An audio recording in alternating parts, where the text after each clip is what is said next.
Okay, I'd like to welcome everyone to the marketing panel for the NPSAS Ancient Grains workshop. Today we are joined by Bob Quinn, Quinn Organics, and Carolyn Lane with Nature's Organic Grist, and each of them will give us some background on their experiences with ancient grains in the marketplace and the products that they're made and how to get connected if you're a grower. So first I'd like to introduce Bob. Montana Flour and Grains is a company I started in '83 as an effort to market some of my products off my farm directly. So I'm a farmer and a marketer, both. And about 1999, I sold it to a couple of my employees, and they're doing a lot better job than I ever did with it because they're there all the time. That makes a big difference. It was 50 miles from our farm, but anyway, it still is a good outlet for a lot of organic farmers' products, and they are the ones responsible for contracting for commute acres. So if any of you are interested in that, their cards are in the back of the table, and you can certainly contact them. I wanted to start with just a few ideas for a vision for the future of marketing for ancient and heritage grains. First of all, I think there's a seed of opportunity, but it's also full of sharks, and so we got to be careful.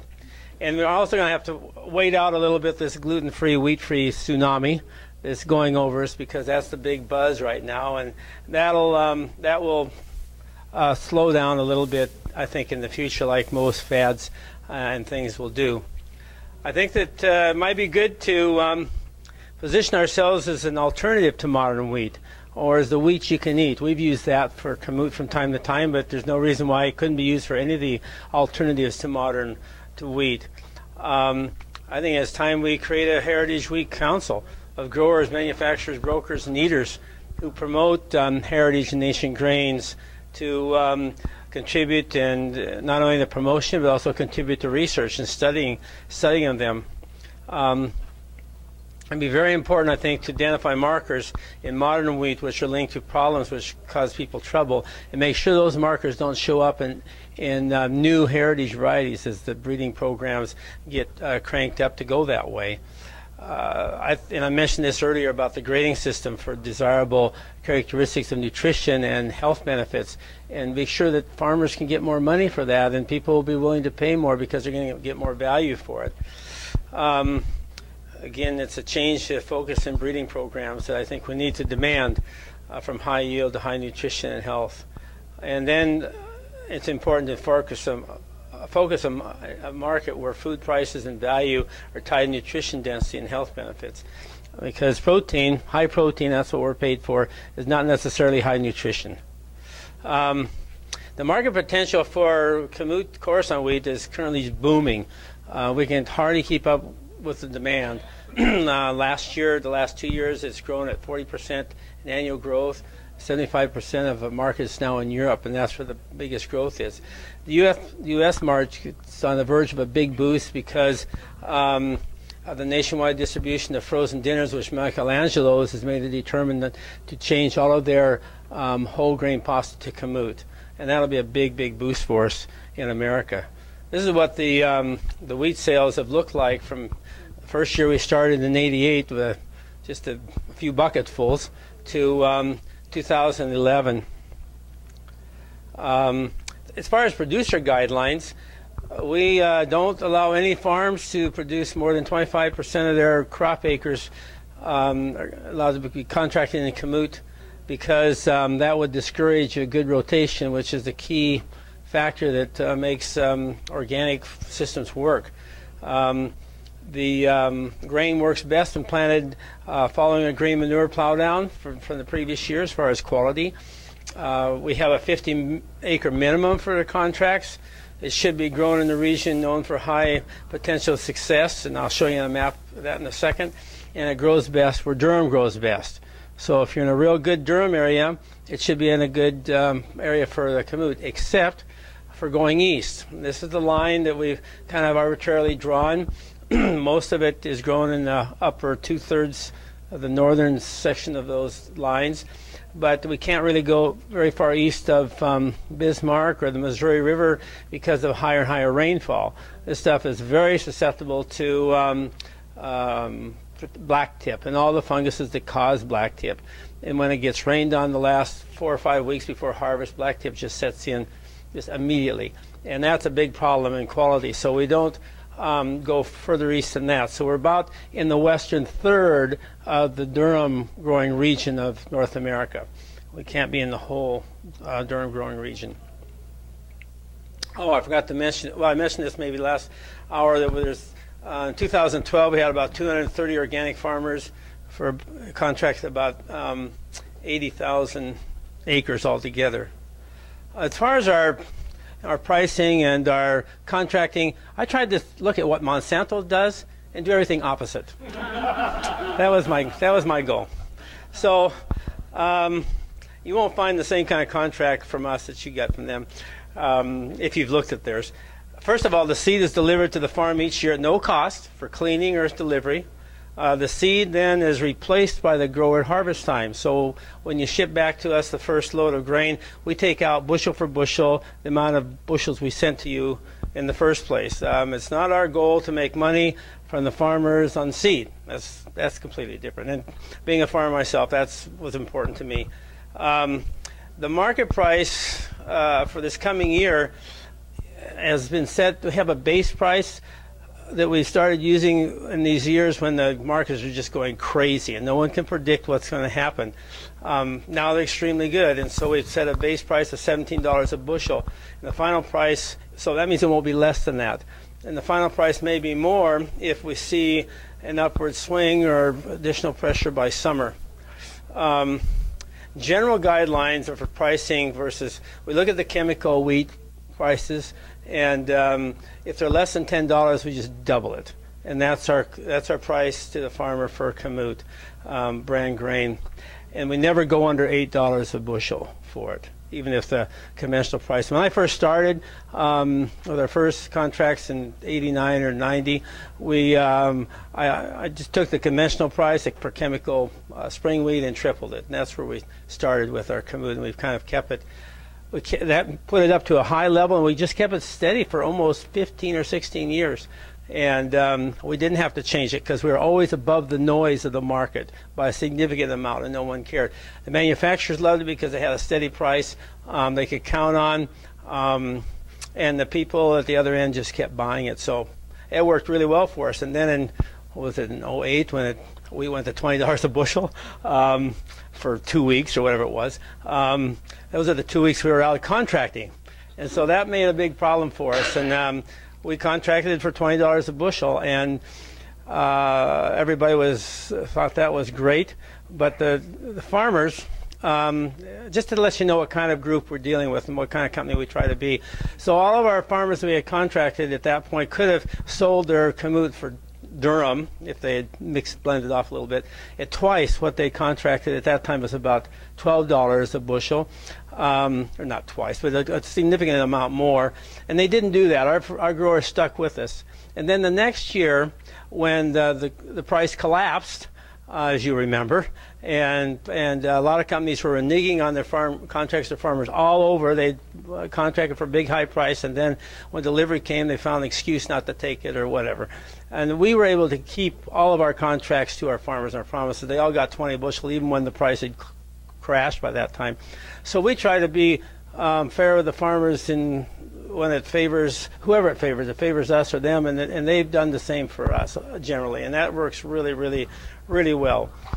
We have no discounts and no premiums. All grain is sold to our different markets: the bread, pasta, cereal markets, snack markets, for all the same price. And the grain is taken at the contract price unless it grazes feed. So, and if it's feed, it's feed. We can't really. It just happens sometimes, and that's where it needs to go. It needs to go to the animals. Otherwise, we don't nickel and dime anybody to death with excuses to discount. We use the Montana State Testing Lab to make those determinations, so it's all official and there's no discussion about that. And payments are made within 25 days of delivery on grain delivered minus the dockage, and again, that's according to the samples sent to Montana State Lab. Economic observations and advantages that we've seen. First of all, the protein in this grain is normally 2% higher than other wheat growing side by side, and that's a good advantage for us in our markets. It has some resistance to sprout damage. The heads, it doesn't lodge, but the heads hang down, so they're completely upside down by the time the harvest comes. And if you get rain on it, it just sheds it, and it really does well at that. So it'll go down lower and lower and lower, but it won't really lodge flat on the ground like we see some grain does. And we don't see any, well, I shouldn't say any, we see very little sprout damage compared to modern wheat. It has some resistance to frost damage if you got some early frost, and of course that's more of a concern the further north you go in the Saskatchewan and Alberta, because the chaff is so heavy.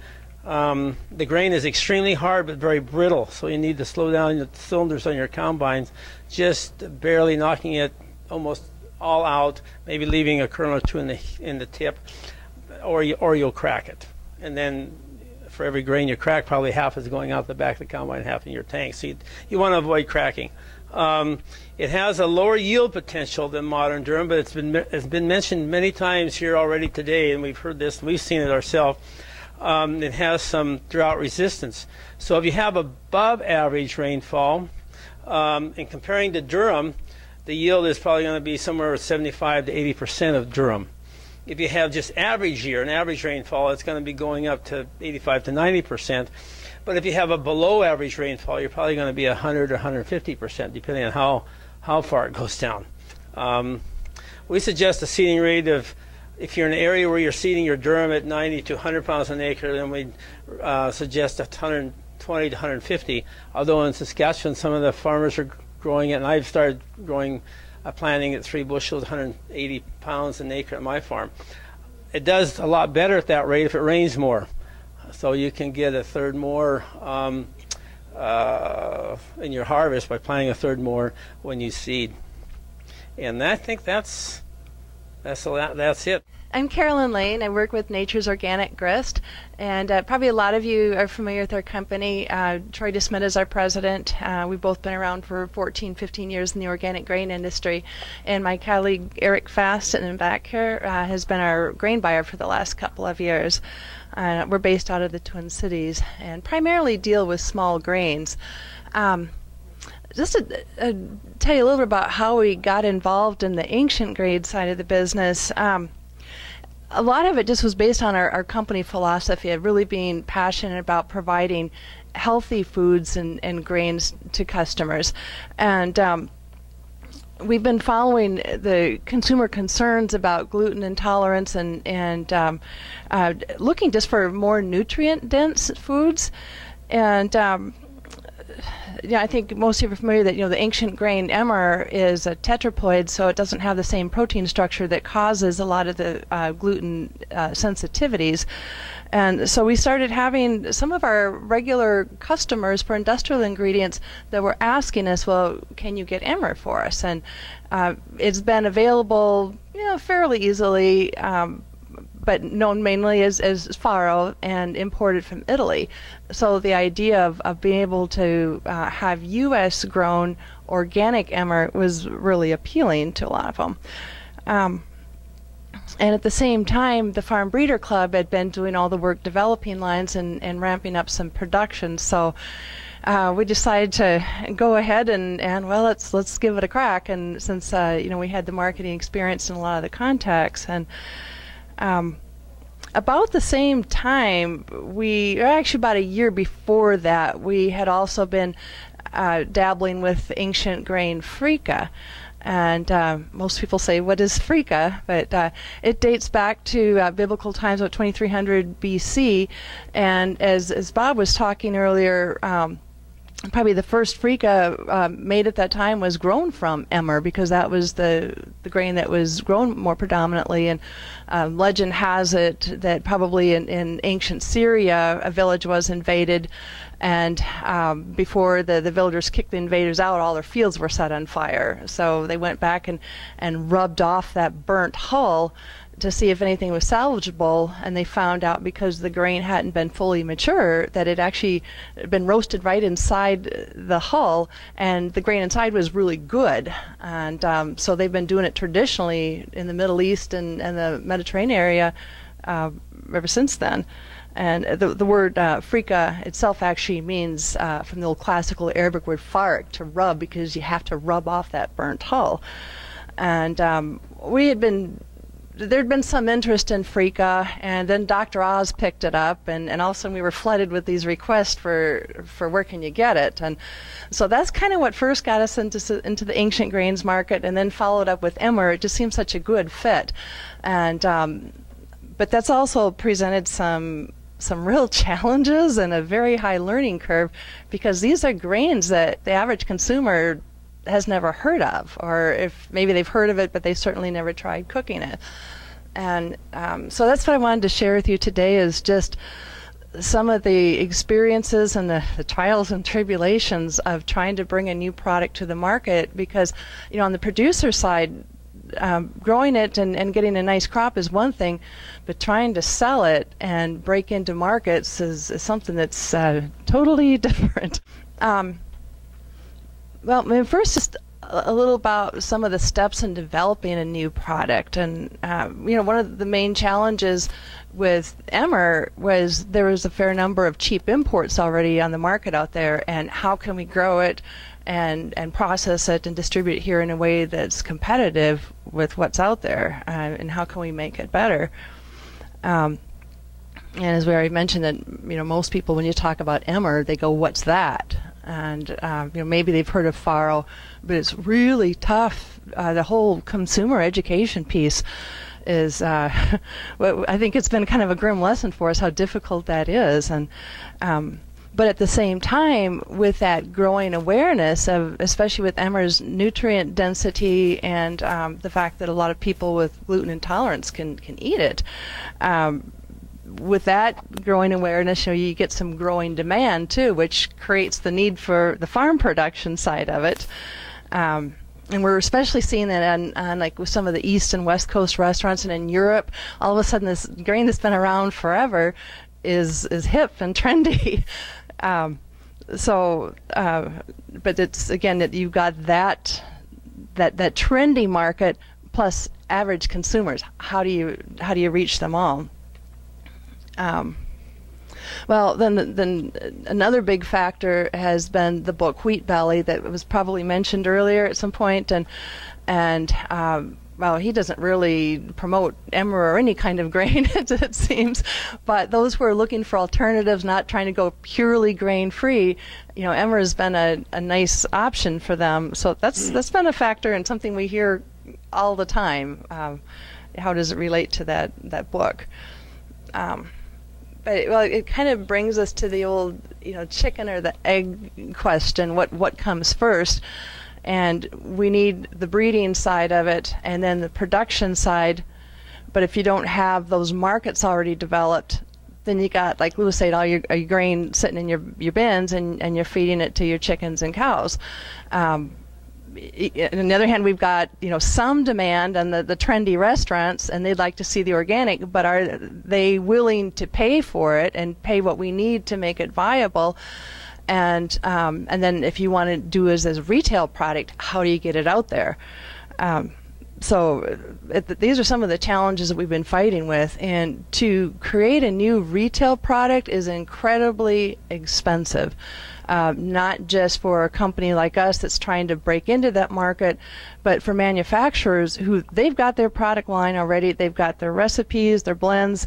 To consider switching formulations is a huge deal, and it usually takes them at least 3 years before they're going to launch a new product. And, you know, with all the R&D on it, a small test market, a regional test market, and it takes incredible amounts of money. So the bigger the company, the better the chance, you know, of course, of getting out there. But that's something that, you know, as producers, you need to be thinking about when you're asking for markets to be developed. It's way more complicated than I think most of us realize. It's been quite eye-opening for us too.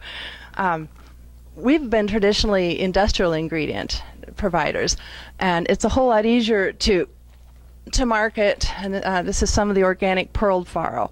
It's a whole lot easier to market this in say a 1-ton tote or even 50-pound bags than it is to sell in a cute little retail package like this. And this is our Freeka, which we did decide to go retail with. So at this point with the emmer market, we're looking to be more practically selling it as an industrial ingredient. And so a lot of that's going in. Some of that will be repacked into consumer. We're working with a kind of a boutique pasta manufacturer. This is some pasta that's made, penne pasta, made with organic emmer flour. And this is from North Dakota production.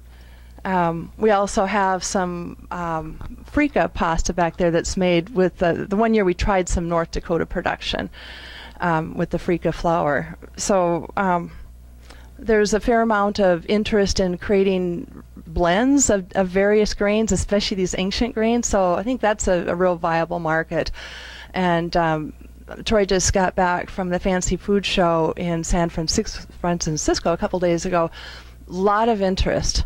And so he's busy doing all the follow-up and sending out samples now. The one thing that it seems to be pretty consistent is that most manufacturers that are interested in trying a new grain like emmer are going to start out with maybe a 25-pound bag. You know, they're not going to order a truckload. Maybe they'll do a tote, maybe they'll do a pallet. But if you're trying to break into the market on this, you better be prepared to do small quantities first as they develop their formulations and their test markets. And it costs so much that everybody just has to really pull back on the reins and be realistic and practical about the finances, and just have unless you have very deep pockets. So just some of the lessons that we've learned on top of what I've already shared is you really have to have a lot of patience on the marketing side. You can have an idea that's great, a product like emmer that people need. You know, it's really got a place out there, but regardless of how great your idea it is, that doesn't mean that consumers are going to turn around and rush and buy it off the shelves. And you know, if you can put it into the industrial market to build some consumer awareness that emmer or Freeka exist, then that may support retail sales. So it's you know, again, trying to figure out which do you do first, and what do finances allow you to do first. And you better really believe in what you're doing, because if you don't, if you're just thinking, oh, this sounds like a pretty profitable project, let's give it a crack, you will either go totally broke or you just get so worn out you give up. So, you know, if you have a product that you really believe in, that definitely helps. Yeah. You know, and expect that high learning curve. And you know, emmer is not too unique, it sounds like, on the production side, but on the manufacturing side it is quite a bit different. And like we learned the hard way that if you're going to grind flour out of emmer, you really need to scour off that outer layer first. And there's a sample back there of some that's just really lightly scoured, because emmer has oils in that outer layer that once they're exposed to air, they oxidize and get rancid really fast, and it develops a kind of a mushroomy smell to your flour. So if you just lightly scour that will remove some of those oils. You can grind your flour, but then you still want to refrigerate it. You need cold storage for if it's been processed at all. It'll sit in the bin in the hull for a long time and maintain its quality really well as long as you've got your moisture right. But once you start messing with it, you know, processing it all, you better keep it in cold storage. That's why pretty much everything that you see that's imported, it's almost always going to be pearled, which they're grinding off quite a bit of that outer layer and those oils, and it'll keep for quite a long time then. So things like that you don't necessarily know going into it until you end up with some mushroomy smelling grain or flour, and okay, let's go back and reevaluate, and what do we do differently? So a lot of trial and error sort of stuff like that. Let's see. Well, and that's on the farm side. That's just another point that we learned too, that you really need to get that moisture down around 12%. And if you get it up in that 14 range, yeah, we can work with it, but it's a lot harder to hull it, and it's going to be a lot riskier trying to store it. So If you're going to deliver it in to a manufacturer or processor, and knock the weed seeds out, because this stuff you got to grind off that outer layer, then you got to go through and you got to clean it again. It's and you can have up to 35% loss. You almost have to expect that. It's on the processing side. We're looking at different ways of hulling that will reduce that loss, because 35, it can be up to 50% loss even. That really starts cutting into the financial viability of emmer. So it'd be interesting to see Klaus's his horn dehuller that he's got. They brought in from Europe. It sounds like that's the Europeans know how to do it a lot better. So experimentation going on that side too. And well, then again, if you do decide to try to go retail with it, again, just coming up with packages like this. Thankfully, we have a really good graphics person on our staff, but to have somebody just design a package like that can cost $15,000-$20,000. That doesn't even count the printing of the things. And then you need a co-packer to, well, in our case too, we've got a couple of seasonings that we use of two different varieties. So you have to have somebody who's got the technology to do that, and then to do the packing, and then you have to have a distribution means. Then on the sales side, you pretty much need to have national brokers and a marketing agency. A lot of times it's divided by East and West Coast. Contracted national sales manager, a PR company, and then you got to manage all your social media, and trying to, especially like with Freaka Emmer, get people to know what it is. And it's been, I think sometimes we wonder, would we do it all over again? I don't know on the retail side, because it's so much more involved than as an industrial ingredient. So as we're doing our best to work with the Farm Breeder Club and find homes for this emmer, it's been a tremendous challenge, not an easy thing, and tremendously risky, tremendously expensive. So any companies that are out there working on behalf of ancient grains and trying to get them consumers, just stop and think what they're going through a little bit. And we're all in this together. We're all really interdependent on trying to accomplish, and I think we all share the same goals. So let's just keep plugging along.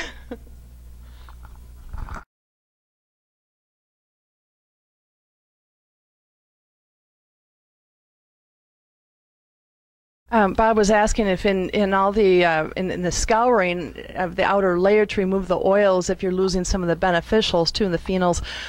I would imagine, to some degree you would. I'm sure there's some health benefits to those oils. So, if you're just doing it for your own home use, I would certainly think, if you're going to grind it in your hand grinder and put it in your fridge, you'd probably be fine with that.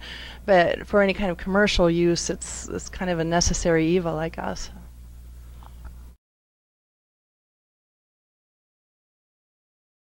Yeah, the question was about gluten sensitivity and marketing claims, and I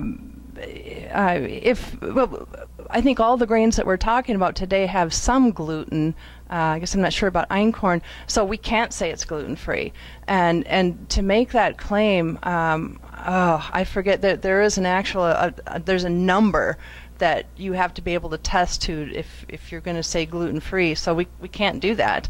And there's really not much quantitative data out there on grains like emmer or freaka. It's more like anecdotal evidence that somebody who's got sensitivity, they find that, wow, I can eat this and it doesn't bother me, but maybe if I eat this one, it would. So there'd be a whole lot of liability risk if we made any claims. Well, yeah, if you do, that's why, as mentioned earlier, the research needs to be done a variety by variety almost. As Frank was saying earlier, there's huge varietal differences. And if we could understand the markers to look for, because we're doing the research right now to actually demonstrate that very high percent of people can eat the kamut exact, Coruscant wheat without a difficulty, but that doesn't mean the same percent can eat the einkorn or the emmer or anything else. I'm guessing they can, but we need to demonstrate that almost one by one. The marketing aspect you brought up, when we first were going to the UK, they were already ahead of us on this gluten-free, wheat-free binge, And we were completely locked out, really, of going into the UK with Kamut until Spelt got in. And once they cracked open the door, then we kind of came in on their coattails. In this country, the guys who were doing, some of the folks who were doing Spelt were trying to market it as if it was wheat-free, gluten-free, and they actually said that. Of course, that wasn't true, and we never marketed that way. And at some point, the FDA came along and knocked on their door and made them take all that language off their packaging. And they got in a little bit of trouble about that. So I think it's really important to be truthful in what we do know and what we can defend, and do the research that we need. The approach that we've used with introducing the Kamut brand was to not try to go to the market ourselves, because as your experience, it's very expensive and very difficult. And what we tried to do is do what we could do best. I'm an organic farmer, and I try to do that as best I can, and find the partners in the marketplace that did what they did best. So our first target in the 80s was Arrowhead Mills, U.S. Mills, the people that are leading the organic grain industry in cereals and in grain products. And we would go to health food shows, the Expo, East Coast, West Coast, the OTA show, year after year after year, and go with ideas and examples of cooked products and everything else of these people, and just go around and promote every year. And finally, Arrowhead Mills, after 2 or 3 years, tried a cereal, and within a few months it was the #2 seller in their whole line. And that put us into the national market.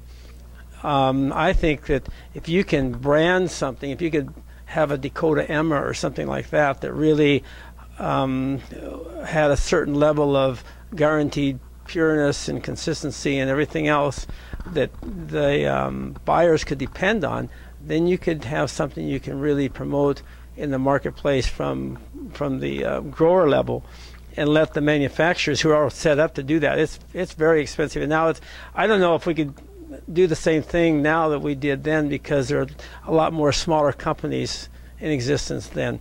The big companies, my experience is the bigger the company, the more difficult they are to deal with.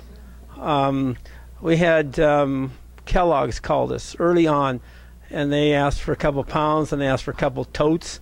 And I called up the lady that kept calling me, the product development lady. She said, "This stuff is fantastic. It makes the best cereal." And then one day she asked me, "How big a company are you at anyway?" She says, "You always answer your own phone." So that was a tip-off, you see. And I said, "Well, we're pretty small." And she says, "Well, the way we see it, you aren't going to be small for long." And then I got to the details about. Well, we only grow this organic. "Oh, we can't do that. That's too controversial," she said. And then, so that didn't go too well. And then they wanted to know how many million pounds they could get. And I said, "Well, this is the first few years when I still, Bob and some of the rest of you guys, Lewis, was saying how many bins full you have. I had about 3 bins full at that point. And in the beginning, you have to have bins full, because you have to have a supply for manufacturers to try to go with you. And they weren't moving very fast. And I said, "Well, it would take me a couple years, but I can plant and get up to that, with other farms involved." And then I said to her, "I'm going to be going back East Coast. Maybe I'd love to stop in and visit with you." "Oh, no," she says, "no one's allowed in here." And I thought, wow, this isn't really my kind of company, you see. And the most fun I have is just actually getting acquainted with the manufacturers and sitting down with them and talking about ideas and helping them work out their problems. Because if you've got something new, like you're just talking about the rancidity thing, if you have something new that they're not used to, they're going to have problems. There's going to be something that comes up. And the more you can help them, the more expert you can be in what you're growing, the bigger advantage you have. You need to know more about your product than anybody else knows, and you have to have or figure out the answer to their problems, because they're going to have problems, and if you can help them figure it out and they can make money, they're going to go with you. and they're going to like it. And the customer, we already know the customers are going to like it. It just has to get to them, and that's really hard to do from Montana and North Dakota and South Dakota, from our farm to New York and Los Angeles. That is not so easy.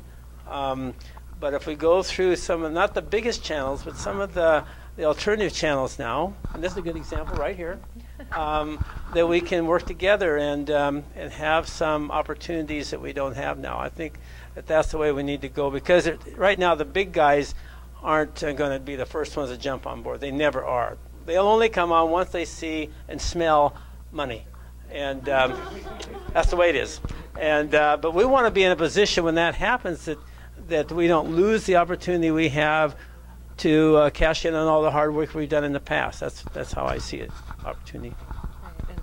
Like Bob was saying, all the years of missionary work, but if you can get in with a few key of these smaller companies that are passionate about healthy food too, that's where it really does get fun. And a lot of those companies like to hear the farm stories and know a little bit more about how it's going to take it more personally. So yeah, that's kind of where our leaning is more some of these smaller companies that share our philosophy too.